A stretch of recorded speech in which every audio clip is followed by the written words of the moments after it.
Salah satu tujuan pembangunan berkelanjutan yang tersusun dalam serangkaian tujuan yang ditetapkan oleh PBB yaitu Sustainable Development Goals atau SDGs.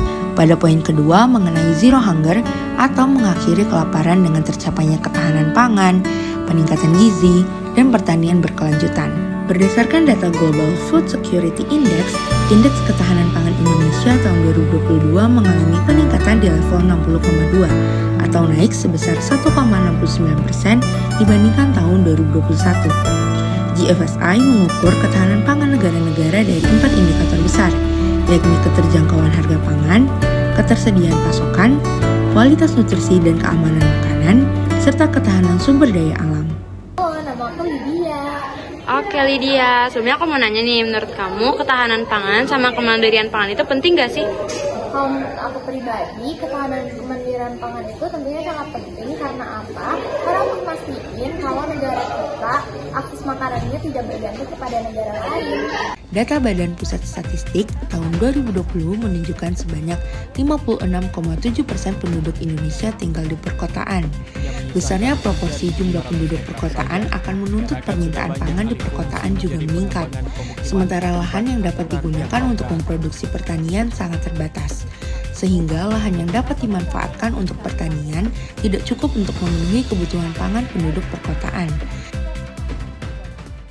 Urban farming menjadi salah satu solusi untuk meningkatkan kemandirian serta ketahanan pangan bagi masyarakat perkotaan atau daerah padat penduduk melalui pemanfaatan lahan pekarangan rumah yang terbatas. Salah satunya dengan menggunakan teknik hidroponik, yaitu menanam dengan memanfaatkan air tanpa menggunakan media tanah, dengan menekankan pada pemenuhan kebutuhan hara nutrisi bagi tanaman. Keunggulan dari teknik budidaya tanaman hidroponik dalam prosesnya hanya memerlukan lebih sedikit air dibandingkan cara penanaman menggunakan media tanah. Kemudian nutrisi, kelembapan, dan lingkungan sebagai tempat tumbuhnya bisa dikendalikan, serta sayuran tumbuh lebih cepat karena mendapat pasokan oksigen dari air.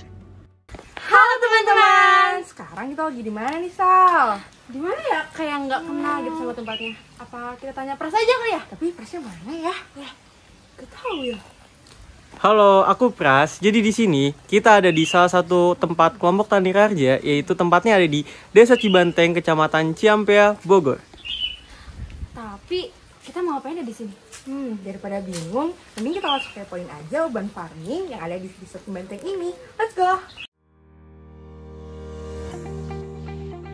Greenhouse kelompok tani Raharja Cibanteng Bogor berlokasi di Jalan Merpati, Perumahan Cibanteng Ria Raharja, Desa Cibanteng, Kecamatan Ciampea, Kota Bogor. Terdiri atas gabungan 5 kelompok tani Desa Cibanteng yang memiliki hobi dan tujuan yang serupa. Dulunya, tempat yang saat ini dikenal dengan sebutan greenhouse merupakan tempat pembuangan sampah. Atas bentuk inisiasi Bapak Syafi'i dan juga rekan-rekannya yang peduli dengan kondisi lingkungan, akhirnya mereka bergotong royong untuk membersihkan. Hingga seiring berjalannya waktu, para aparatur desa menawarkan sarana-prasarana kegiatan greenhouse. Tentunya hal ini sangat disambut baik oleh Bapak Syafi'i dan rekan-rekannya karena bisa menjadi lebih produktif dan sejalan dengan tujuan mereka untuk memberikan dampak positif bagi warga sekitar, terutama untuk ibu-ibu di perumahan sekitar agar bisa menghasilkan sayurannya sendiri tanpa harus membeli dengan ikut menanam di perkebunan hidroponik dengan fasilitas yang telah disediakan. Kami dapat arahan dari Pak Kades, ini dijadikan semacam tempat ketahanan pangan walaupun dalam skupnya kecil gitu. Begini tempat warga sekitar gitu. Jadi ini fungsinya satu, kami belajar tentang bercocok tanam lewat hidroponik dari manapun ya. Terus yang kedua kita fungsinya sosial. Jadi kalau kami sudah panen Neng Salma Harapi ya gitu. Itu kita jual, tawarkan ke warga, satu pohon itu satu tanaman Rp2.000 paling mahal. Ya, Rp2.000. Kalau pun emang nggak bisa, kita turunin sampai nilainya Rp1.000. Ya kalau di situ nggak ada panen hanya beli di warung lah.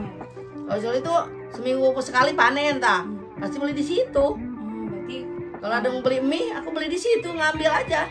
Nih uangnya, beli 3, goceng 3 kemudian ditawar 5.000 3, iya udah ngambil. Ini ada kelebihannya itu dia masa panennya cepat. 1,5 bulan dari mulai semai pembenihan sampai panen itu 1,5 bulan kita sudah bisa panen. Itu pun kalau gangguan dari hamanya tidak ada ya. Gitu.